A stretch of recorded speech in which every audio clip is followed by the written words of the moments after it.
परित्राणाय साधूनां विनाशाय च दुष्कृतां धर्म संस्थापनाय सम्भवामि युगे युगे। परित्राणाय साधूनां विनाशाय च दुष्कृतां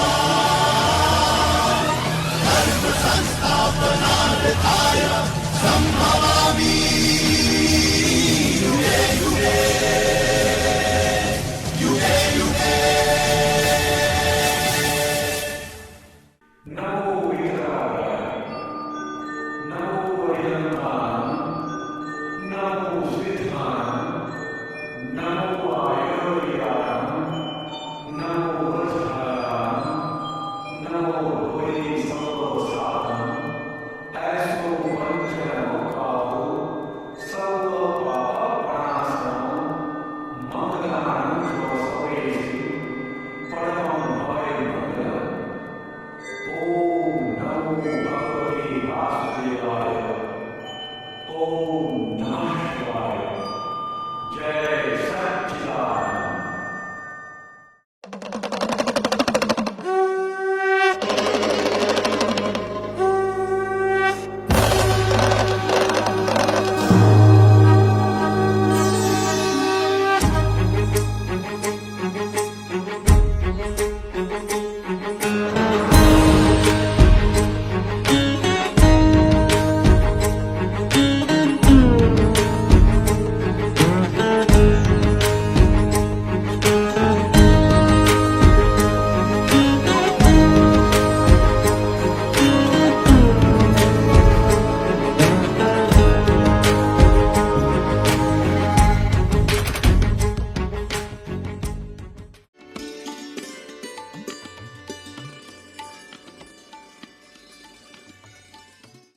મનુષ્ય પોતાનું ભાગ્ય લઈને આવે છે અને કર્મોનો બોજ લઈને જાય છે. માનઃ કુલે વૈરકૃત કશ્ચિદસ્તુ રાજા અમાત્યો મા પરસ્વાપહારી મિત્રદ્રોહી નૈકૃતિ को अनृति वा पूर्वासी वा પિતૃદેવા અતિથિભ્યઃ.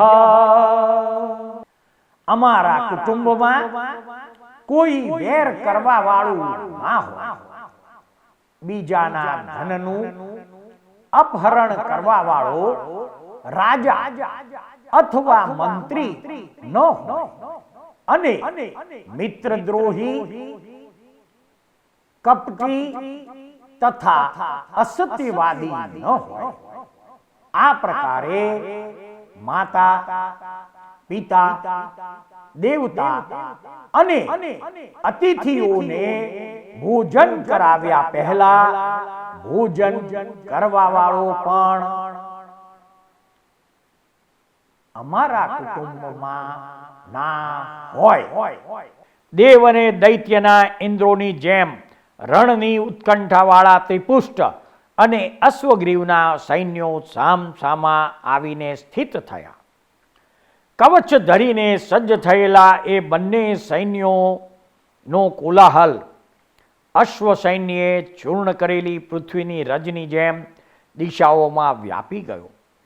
સૈન્યના નિશાનની ધ્વજાઓ ઉપર રહેલા સિંહ, અષ્ટાપદ, ચિત્તા, હાથી અને વાનરોથી સર્વ આકાશ ભયંકર અરણ્યના જેવું દેખાવા લાગ્યું. નારદના જાણે બંધુ હોય તેમ કળહ ક્રીડા કરવામાં કુતૂહલવાળા અને સુભટોને ઉત્સાહ આપવામાં ચતુર એવા ભાટચારણો રણભૂમિમાં ફરવા લાગ્યા. ત્યાર પછી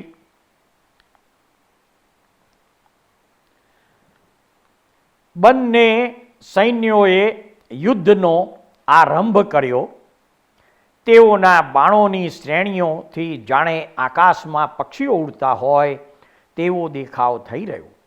તે વખતે અરણ્યમાં વૃક્ષની શાખાઓના અગ્રભાગના પરસ્પર સંઘર્ષણથી જેમ દાવાનળ ઉત્પન્ન થાય તેમ બંને સૈન્યના સૈનિકોના યુદ્ધમાં પરસ્પર અથડાતા શસ્ત્રોથી અગ્નિ ઉત્પન્ન થયો. સમુદ્રમાં પરસ્પર અથડાવાથી જેમ અનેક જળજંતુઓનો વિનાશ થાય તેમ શસ્ત્ર વડે યુદ્ધ કરનારા અમિત પરાક્રમી અનેક સુભટોનો તે રણભૂમિમાં વિનાશ થયો. થોડી વારમાં સમુદ્રની વેલા જેમ નદીના જળને પરાંગમુખ કરે તેમ ત્રિપુષ્ટ વાસુદેવની અગ્રસેનાએ અશ્વગ્રીવની સેનાને પરાંગમુખ કરી તત્કાળ પોતાના અગ્રસૈન્યનો ભંગ થતો જોઈને જાણી આંગળીના અગ્રભાગનો ભંગ થયો હોય તેમ અશ્વગ્રીવના પક્ષના વિદ્યાધરો ઘણા કોપાયમાન થયા. પ્રચંડ ભુજાવાળા એવા તેઓ રણભૂમિમાં એટલા બધા ઉત્કટ થઈ ગયા કે જાણે યમરાજના સચિવપણાની મુદ્રાને પ્રાપ્ત કરી આવેલા પિશાચ હોય તેવા તેઓ દેખાવા લાગ્યા. તેઓમાં વિકટ અને ઉત્કટ દાંતવાળા, વિશાળ વૃક્ષ સ્થળવાળા તેમજ શ્યામ અને ભયંકર આકૃતિવાળા રાક્ષસો જાણે અંજનાચલ પર્વતના શિખરો હોય તેવા જણાવા લાગ્યા. કેટલાક વિદ્યાધરો પૂંછડારૂપી હળના પછાડવાથી પૃથ્વીને ફાડી નાખતા અને મંડળાગ્નિ ક્રિયાને કરનારા નખોવાળા કેસરી સિંહો થયા. કેટલાક પોતાની સૂંઢોથી તૃણના પુળાની જેમ હસ્તીઓને આકાશમાં ઉછાળનારા તેમજ જાણે ઊંચા શિખરોવાળા પર્વતો હોય તેવા અષ્ટાપદ પશુઓ થયા. કેટલાક પૂંછડાઓને પૃથ્વી પર પછાડતા અને દાંતથી વૃક્ષોને મરડી નાખતા સિંહ તથા હસ્તીની આકૃતિ જેવા પણ વિકરાળ એવા વરાહ જાતિના પશુઓ થયા. બીજા કેટલાક ચિત્તા, સિંહ, વૃષભ, દંશ, નાર વગેરે શિકારી પ્રાણીઓના રૂપ કરીને તૈયાર થયા. પછી જાણે યમરાજને બોલાવતા હોય તેમ ભયંકર શબ્દો કરતા તે વિદ્યાધરો વેગથી ત્રિપુષ્ટના સૈન્યને ઉપદ્રવ કરવા લાગ્યા. તેથી જેઓના મુખ ગ્લાનિ પામી ગયા છે અને જેમનો ઉત્સાહ ભંગ થઈ ગયો છે એવા પ્રજાપતિ રાજાના પુત્ર ત્રિપુષ્ટ વાસુદેવના સુભટો તત્કાળ વિચાર કરવા લાગ્યા કે આહા, આ શું થયું? શું અમે માર્ગની ભ્રાંતિથી આ યમરાજના નગરમાં આવ્યા અથવા શું રાક્ષસોના નિવાસસ્થાનમાં આવ્યા કે ભયંકર વિંધ્ય સ્થળમાં આવ્યા? અશ્વગ્રીવની આજ્ઞાથી આ સર્વભૂત અને ક્રૂર પ્રાણીઓ અમોને હણી નાખવાને માટે પોતપોતાના સ્થાનકોથી અહીં આવ્યા છે. ખરેખર એક કન્યાને નિમિત્તે આ પ્રલયકાળ પ્રાપ્ત થયો છે. આ સમયમાં જો ત્રિપુષ્ટ રાજા પોતે જય મેળવે તો અમારો પુરુષાર્થ રહ્યો એમ સમજવાનું છે. આ પ્રમાણે ચિંતામાં નિમગ્ન અને બુદ્ધિરહિત થયેલા તે સુભટો જ્યારે રણમાંથી પાછા વળવાને ઈચ્છવા લાગ્યા ત્યારે જ્વલનજટીએ આવી ત્રિપુષ્ટને કહ્યું, આ સર્વ વિદ્યાધરોની કેવળ માયા છે. આમાં કાંઈ પણ સત્ય નથી. હું બરોબર જાણું છું, કારણ કે સર્પનો ઘસારો સર્પ જ જાણે, બીજો ન જાણે. એ મંદબુદ્ધિવાળા વિદ્યાધરોએ આવી માયા બતાવીને પોતાની અશક્તિ બતાવી છે. કારણ કે શક્તિવાન એવો કયો પુરુષ આવી બાળકને બીવડાવવા જેવી ઈચ્છા કરે? માટે હે મહાવીર, બેઠા થાઓ, રથ ઉપર આરૂઢ થાઓ અને શત્રુઓને માનરૂપી ઊંચા પર્વત પરથી હેઠા ઉતારો. કિરણોથી ઉદ્યુત થયેલા સૂર્યની જેમ જ્યારે તમે રથારૂઢ થશો ત્યાર પછી કયા પુરુષનું તેજ વૃદ્ધિ પામશે? આ પ્રમાણે જ્વલનજટીએ કહ્યું. એટલે મહારથીઓમાં અગ્રસર એવો ત્રિપુષ્ટ વાસુદેવ સૈન્યને આશ્વાસન આપી મોટા રથ ઉપર આરૂઢ થયો અને મોટી ભુજાવાળા અચલ બલરામ પણ સંગ્રામના રથ પર બેઠા. કારણ કે બીજી કોઈ વખતે પણ પોતાના લઘુબંધુને એકલા મૂકતા નહીં, તો યુદ્ધ વખતે તો તેને એકલો કેમ જ મૂકે? પછી સિંહો જેમ ગિરિના શિખરો ઉપર ચડે તેમ જ્વલનજટી વગેરે વિદ્યાધરો પણ રથો ઉપર આરૂઢ થયા. તે વખતે વાસુદેવના પુણ્યથી આકર્ષાયેલા દેવતાઓએ આવીને ત્રિપુષ્ટ વાસુદેવને સારંગ નામે દિવ્ય ધનુષ્ય, કૌમુદકી નામે ગતા, પાંચજન્ય નામે શંખ, કૌસ્તુભ નામનો મણિ અને નંદક નામનું ખડગ તથા વનમાળા નામે એક માળા અર્પણ કરી. તેમજ બલભદ્રને સંવર્તક નામે હળ, સોનંદ નામે મુશળ અને ચંદ્રિકા નામની ગદા આપી. તેઓને આ પ્રમાણેના દિવ્ય શસ્ત્રો મળેલા જોઈને હર્ષ પામેલા સર્વે સુભટો જાણે યમરાજના પુત્રો હોય તેમ એકઠા થઈને પૂર્ણ પરાક્રમ બતાવતા અધિક યુદ્ધ કરવા લાગ્યા. પછી ત્રિપુષ્ટે યુદ્ધરૂપી નાટકમાં નાંદીરૂપ અને શબ્દથી દિશાઓના મુખને પૂરનારો પાંચજન્ય નામનો સંઘરત્ન ફૂક્યો. સંવર્ત પુષ્કરાવર્ત નામના પ્રલય મેઘની ગર્જના જેવા તે શંખના નાદથી અશ્વગ્રીવના સર્વ સૈનિકો ક્ષોભ પામી ગયા. તે વખતે કેટલાયકના હાથમાંથી વૃક્ષોના પત્રોની જેમ શસ્ત્રો પડી ગયા. કેટલાયક જાણે અપસ્માર વ્યાધિવાળા હોય તેમ પોતે જ પૃથ્વી પર પડી ગયા.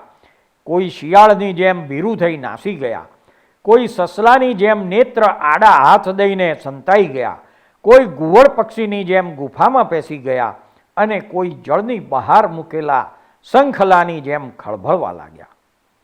સમુદ્રના શોષણની જેમ પૂર્વે કદી નહીં થયેલા પોતાના સૈન્યનો ભંગ સાંભળીને અશ્વગ્રીવે પોતાના સુભટોને કહ્યું, અરે વિદ્યાધરો,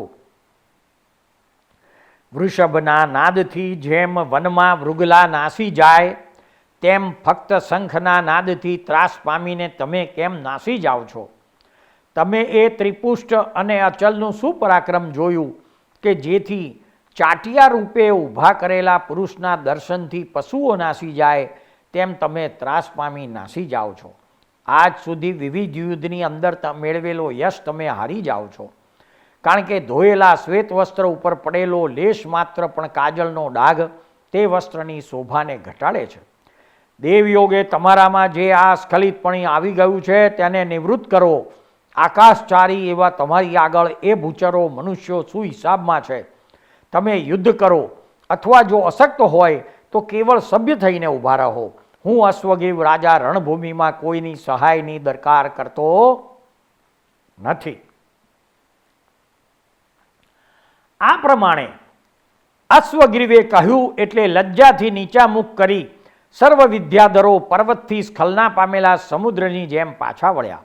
પછી અશ્વગ્રીવ પણ રથમાં બેસી અવ્યગ્ર થઈ ક્રૂર ગ્રહની જેમ શત્રુઓનો ગ્રાસ કરવાને આકાશ માર્ગે ચાલ્યો અને જાણે નવીન અસ્ત્રોનો મેઘ હોય તેમ બાણોથી, શસ્ત્રોથી અને બીજા અસ્ત્રોથી તેણે ત્રિપુષ્ટના સૈન્ય ઉપર વૃષ્ટિ કરવા માંડી.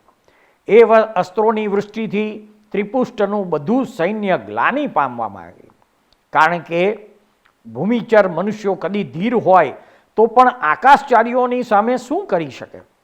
પછી બલરામ, ત્રિપુષ્ટ અને જ્વલનજટી રથમાં બેસી પોતાના વિદ્યાધાર સુભટોની સાથે આકાશમાં ઉડ્યા અને બંને પક્ષના વિદ્યાધરો આકાશમાં રહીને ગુરુની પાસે જેમ પરીક્ષા આપે તેમ પરસ્પર પોતાની વિદ્યાશક્તિ બતાવતા અધિકાધિક યુદ્ધ કરવા લાગ્યા.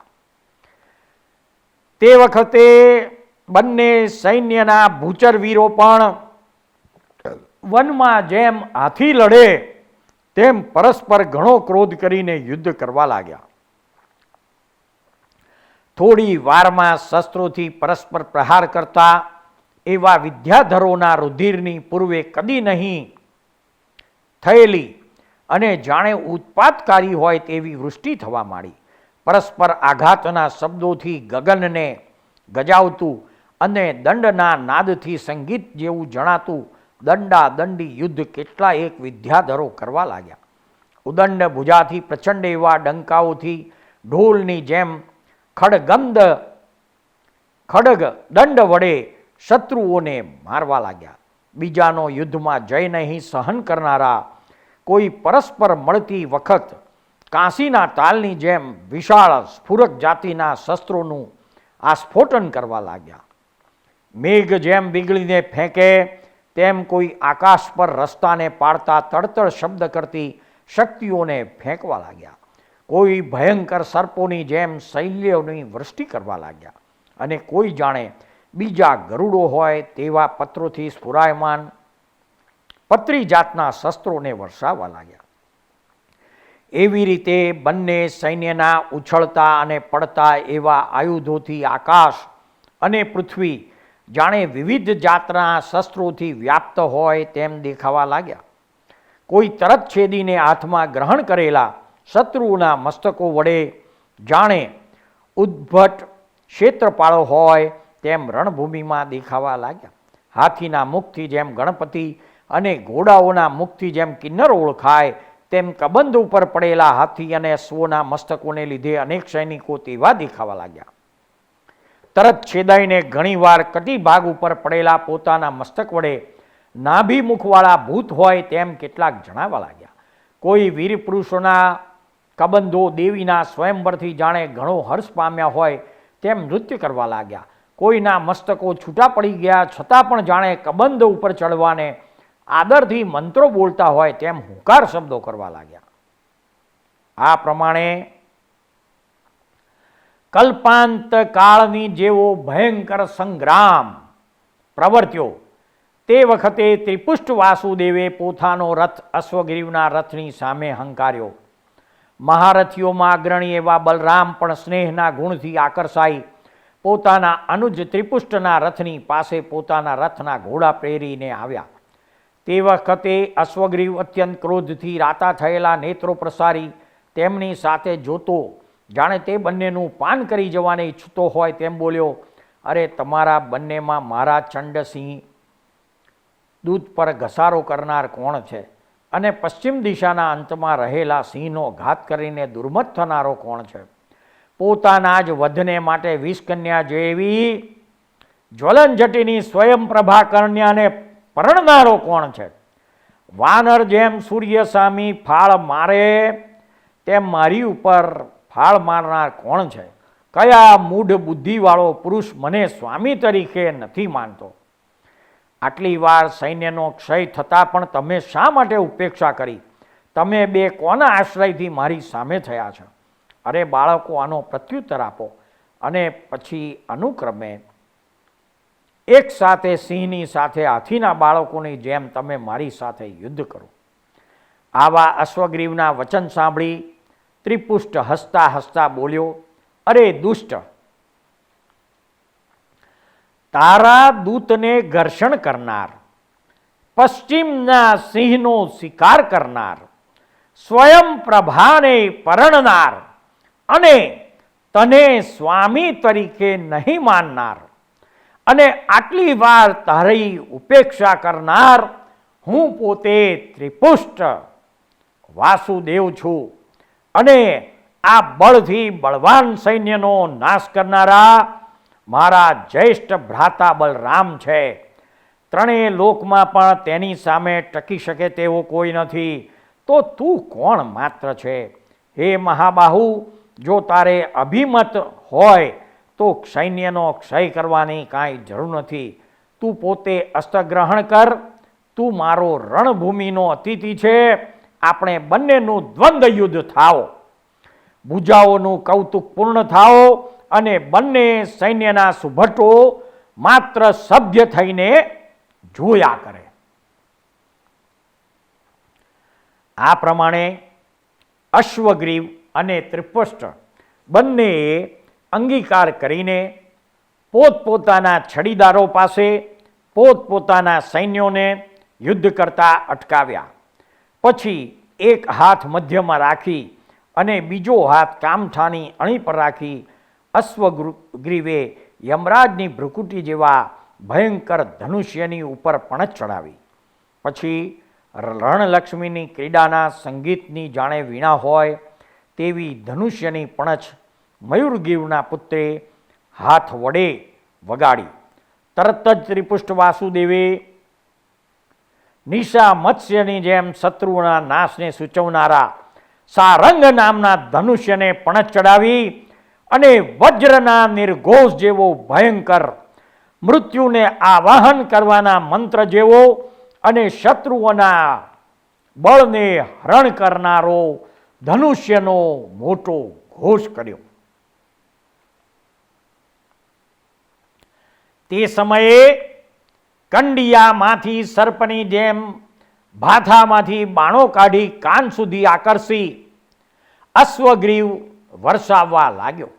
પછી કાળનું જાણે કટાક્ષ હોય અને કલ્પાંત કાળના અગ્નિની જાણે શિખા હોય તેવું કાંતિથી પ્રકાશમાન એક તીવ્ર બાણ ત્રિપુષ્ટની ઉપર છોડ્યું.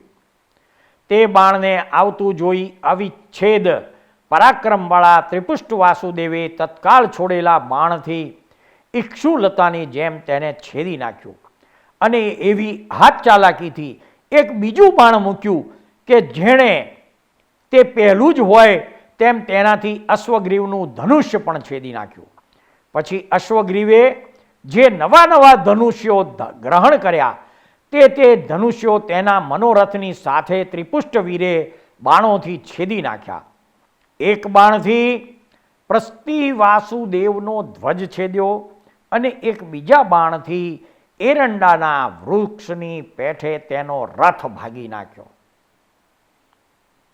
આ પ્રમાણે સ્થિતિ થઈ તો પણ અશ્વગ્રીવ બીજા રથમાં બેસી ધારાઓની મેઘની જેમ દૂરથી બાણોની વૃષ્ટિ કરતો ફરીવાર આગળ આવ્યો. એ વખતે તેણે બાણો વડે દુર્દીનનો આડંબર કર્યો કે જેથી રથ સારથી ત્રિપુષ્ટ કે બીજું કંઈ પણ દેખવામાં આવતું ન હતું. પણ સૂર્ય જેમ પોતાના કિરણોની છટાથી અંધકારનો નાશ કરે તેમ ત્રિપુષ્ટે બાણોની વૃષ્ટિઓથી તે દુર્દિનકારક સર્વવૃષ્ટિનો તત્કાળ નિરાશ કર્યો. પછી ત્રિપુષ્ટના આવા પરાક્રમથી ક્રોધ પામેલા પર્વત જેવા સારવાળા અને શક્તિવાળાઓમાં શ્રેષ્ઠ એવા અશ્વગ્રીવે વીજળીની જાણે સહોદરા હોય, વજ્રની જાણે સખી હોય, મૃત્યુની જાણે માતા હોય અને શેષનાગની જાણે જીહવા હોય તેવી એક પ્રચંડ શક્તિ હાથમાં ગ્રહણ કરી. જાણે યમરાજની નર્તકી હોય તેમ ઘુઘરીઓના શબ્દ કરતી તે શક્તિને સ્તંભ ઉપર રાધાચક્રની જેમ તેણે પોતાના મસ્તક પર ફેરવવા માંડી અને પોતાના વિમાનના ભ્રંશની શંકાથી ભય પામેલા વિમાનવાસીઓએ જેને માર્ગ આપ્યો છે એવી એ શક્તિ અશ્વગ્રીવે સર્વબળથી ત્રિપુષ્ટ ઉપર નાખી. તત્કાળ ત્રિપુષ્ટે જાણે બે ભુજાદંડમાં ત્રીજો ભુજાદંડ હોય અથવા યમરાજનો દંડ હોય તેવી કૌમોદકી ગતા પોતાના રથમાંથી હાથમાં ગ્રહણ કરી અને હાથી જેમ ક્રીડા કરનારની ધમણનો પોતાના સુડાદંડથી વિનાશ કરે તેમ એ આવતી શક્તિની ઉપર તે ગદાનો પ્રહાર કર્યો, જેથી ઉગ્ર અગ્નિના કણિયાની સેંકડો ઉલ્કાપાતને વિસ્તારતી તે શક્તિ માટીના ઢેફાની જેમ ચૂરે ચૂરા થઈને પૃથ્વી પર પડી ગઈ.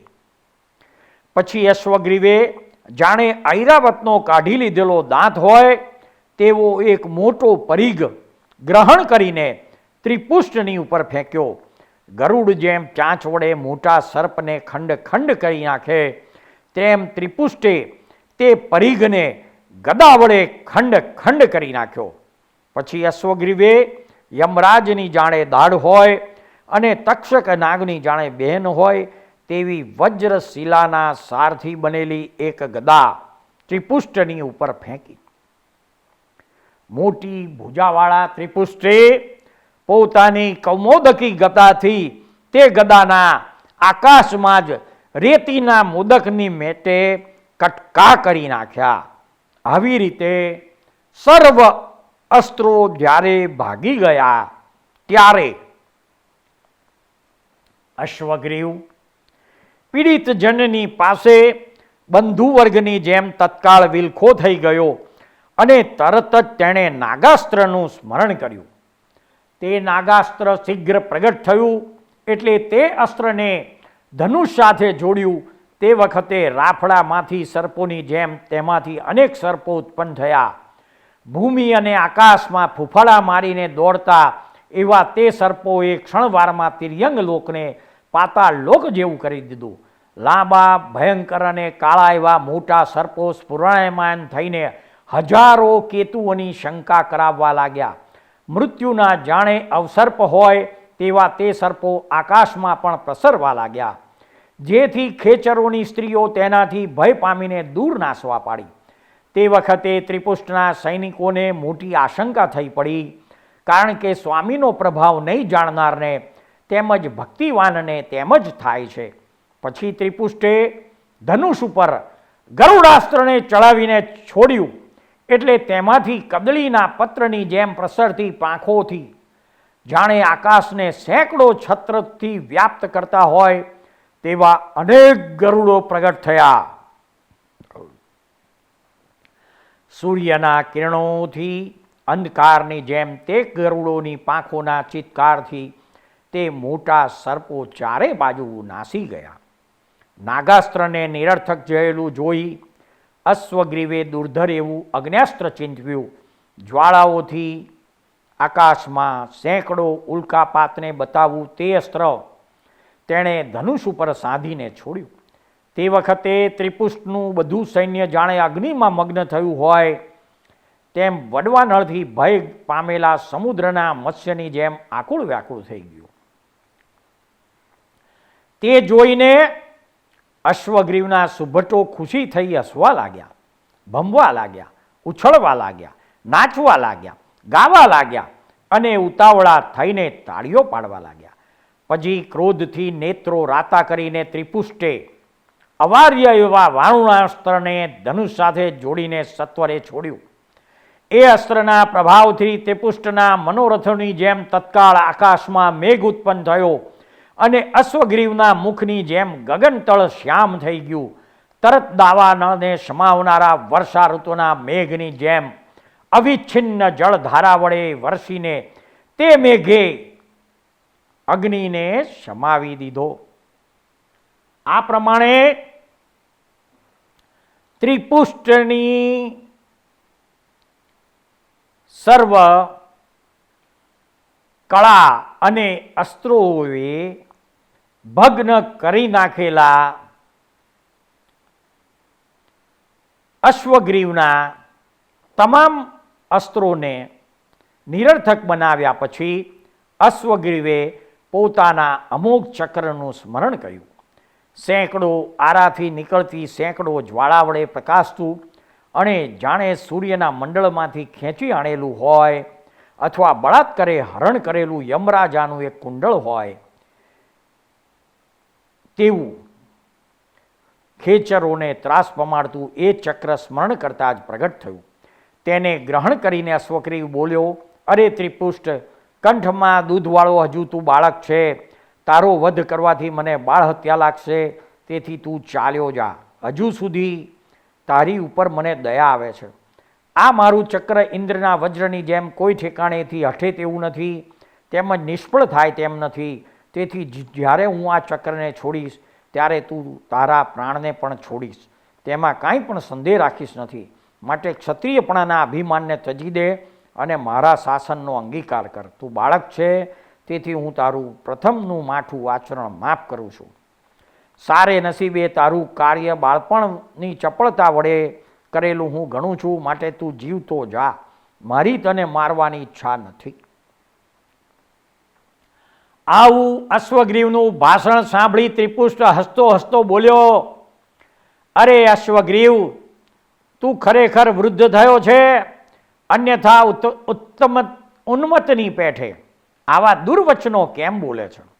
પણ વિચાર કર કે બાળ એવો કેસરી સિંહ મોટા હાથીને દેખીને શું પલાયન કરી જાય? ગરુડનો બાળક શું મોટા સર્ફોથી પાછો હટે? બાળ સૂર્ય પણ શું સંધ્યાકાળ રાક્ષસથી ક્ષોભ પામે છે? હું બાળક છું છતાં પણ શું રણભૂમિમાં તારી સામે નથી આવ્યો? હે મિથ્યાભિમાની, પૂર્વે નાખેલા શસ્ત્રોનું બળ તો ત્યાં જોયેલું જ છે, તો હવે આ અસ્ત્રને છોડીને તેનું પણ બળ જો. જોયા વિના તું શા માટે ગર્જના કરે છે? આ પ્રમાણે ત્રિપુષ્ટાના વચન સાંભળી આકાશરૂપી સાગરમાં જાણે દાવાનળ પ્રગટ્યો હોય તેવું એ ભયંકર ચક્ર અશ્વગ્રીવ પોતાના માથા પર ફેરવવા લાગ્યો. ઘણી વાર સુધી ફેરવીને જાણે સૂર્યમંડળ ચેવતું હોય તેવી ભ્રાંતિને ક્ષણવાર આપતું એ ચક્ર સર્વબળથી તેણે ત્રિપુષ્ટ ઉપર છોડ્યું. ત્રિપુષ્ટ વાસુદેવના પર્વતની શિલા જેવા વિશાળ વૃક્ષ સ્થળની સાથે અથડાઈને એ ચક્ર જાણે સામી લપડાક લાગી હોય તેમ ધારાથી પતિત થઈને પાછું હટી ગયું. એ ચક્રના અગ્રભાગના મજબૂત આઘાતથી વજ્રથી તાડન કર્યાની જેમ ત્રિપુષ્ટ મૂર્છા ખાઈને નીચે પડ્યો અને આકાશમાં પ્રકાશ કરતું તે ચક્ર તે જ ઠેકાણે સ્થિર રહી ગયું. વાસુદેવની સર્વસેનામાં તે વખતે હાહાકાર ઉત્પન્ન થયો. શત્રુના પ્રહારથી પોતાના જ અનુજ બંધુને મૂર્છિત થયેલ જોઈ તેના ઉપરની પ્રીતિને લીધે બલભદ્ર પ્રહાર થયા વિના પણ મૂર્છિત થયા.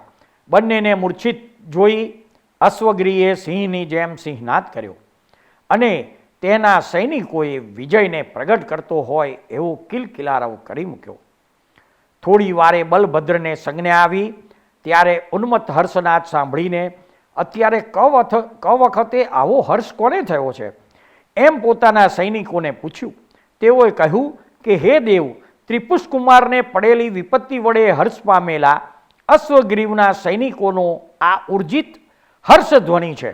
બલરામે કહ્યું, આહા, શું મારા અનુજ બંધુને વિપત્તિ હોય તે તો જ્યારે રણમાં શ્રાંત થાય ને ત્યારે ક્ષણવાર રથમાં સૂવે છે. તે ઉપરથી પોતાના મનમાં મારા બંધુને વિપત્તિ આવેલી ધારીને હર્ષ પામેલા આ અશ્વગ્રીવના સૈનિકોનો હર્ષ હું એક ક્ષણમાં હરી લઉં છું. અરે દુષ્ટ અશ્વગ્રીવ, ઊભો રહે. આજે રથ અને પરિવાર સહિત અહીં મસલાની જેમ હું ગદાથી ચૂર્ણ કરી નાખું છું. એમ કહી રથારવર પર્વતના શિખર જેવી ગદાને ઉપાડીને જેવામાં અચલ બળભદ્ર દોડે છે તેવામાં ત્રિપુષ્ટકુમાર જાગી ઉઠ્યા અને અરે આર્ય, હું છતાં તમારે આ શો પ્રયાસ એમ કહી જાણે ઊંઘમાંથી ઉઠ્યા હોય તેમ ત્રિપુષ્ટ બેઠા થયા. ત્રિપુષ્ટને ઉઠેલા જોઈ જાણે ગ્રામાંતરથી આવ્યા હોય તેમ બળભદ્રે બે હાથ પહોળા કરીને તેનું આલિંગન કર્યું. તરત જ પોતાના સ્વામીની જાગૃતિને સૂચવનારો અને શત્રુઓના હૃદયમાં શલ્ય જેવો ત્રિપુષ્ટના સૈનિકોએ હર્ષનાદ કર્યો. પ્રહારથી કરેલા પોતાના પાપનું જાણે પ્રાયશ્ચિત કરવાને ઈચ્છું હોય તેવું અશ્વગ્રીવે નાખેલું ચક્ર ત્રિપુષ્ટે પોતાની સમીપ રહેલું જોયું.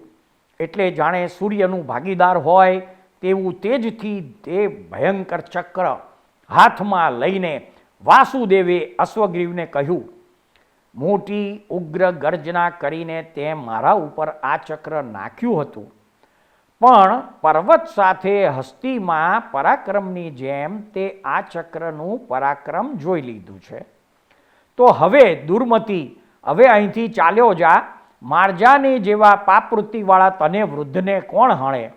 આવા વચન સાંભળી દાંતથી અધરને ડસતો અને કોપથી અંગ પંગાવતો અશ્વગ્રીવ ભ્રુકુટી ચડાવીને બોલ્યો, અરે શિશુ,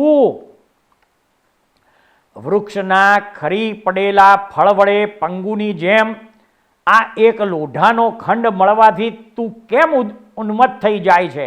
એને મારી ઉપર છોડી દે. મારું બળ જો. એ ચક્રને આવતા જ હું મુષ્ટિથી ચૂર્ણ કરી નાખીશ. અશ્વગ્રીવના આ પ્રમાણેના વચનો સાંભળીને અકુંઠ શક્તિવાળા ત્રિપુષ્ટ વાસુદેવે કોપ કરી ચક્રને આકાશમાં ભમાડીને અશ્વગ્રીવ પર છોડ્યું. તે ચક્રે તરત જ કદલીના થડની જેમ અશ્વગ્રીવનું મસ્તક છેદી નાખ્યું. કારણ કે પ્રતિવાસુદેવ હંમેશા પોતાના ચક્રથી જ હણાય છે. તે વખતે ખેચરોએ હર્ષથી વાસુદેવની ઉપર પુષ્પની વૃષ્ટિ કરી અને ઊંચે સ્વરે જયનાદ કર્યો. અશ્વગ્રીવના દીનતા ભરેલા સૈન્યમાં પ્રતિધ્વનિથી ભૂમિ અને અંતરિક્ષને રુદન કરાવતો મોટો રુદ્રધ્વનિ ઉત્પન્ન થયો. અશ્વગ્રીવના સ્વજનો તરત જ એકઠા થયા અને પુત્રોના નેત્રમાંથી ઝરતા અશ્રુના જળ વડે જાણે નિપાંજલિ આપતા હોય તેમ અશ્રુધારા વરસાવતા તેમણે અશ્વગ્રીવના અંગને અગ્નિ સંસ્કાર કર્યો. અશ્વગ્રીવ પ્રતિવાસુદેવ મૃત્યુ પામીને સાતમી નરક ભૂમિમાં 33 સાગરોપમનું આયુષ્ય ભોગવનાર નારકી થયો. સૃષ્ટિના અદ્ભુત રહસ્યો નામાભિધાનથી અલંકૃત થયેલી ધારાવાહિક કથા ના આ એપિસોડને શાંતિથી ધીરજપૂર્વક સાંભળનાર પ્રત્યેક શ્રોતાનો તથા આ એપિસોડ નિહાળનાર પ્રત્યેક દર્શકોનો અમો સાચા અંતસ્કરણપૂર્વક ખૂબ ખૂબ આભાર માનીએ છીએ. જય સચ્ચિદાનંદ.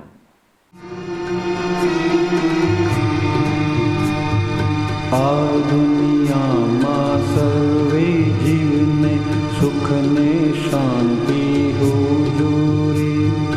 આ દુનિયામાં સર્વે જીવને સુખ ને શાંતિ હુજૂરી.